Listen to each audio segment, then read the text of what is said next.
Hi guys, so in this video, I'll teach you how to completely uninstall Valorant from your PC. So what you need to do is just need to head over to the search bar right here, and then from in here, just search in here for settings.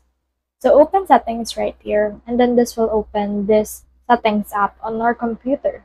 Now what you need to do is you can see these apps right here, so just click on that.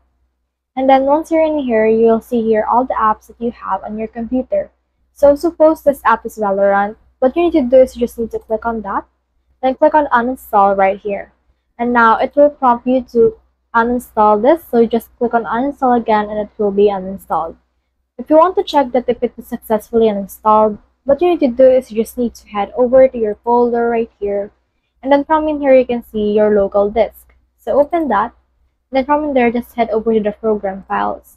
And then from in here on the list, just look for the Valorant folder, and if it's not here anymore, that means that you have successfully uninstalled it. So that's the whole process. I hope this video helped you to completely uninstall Valorant from your PC.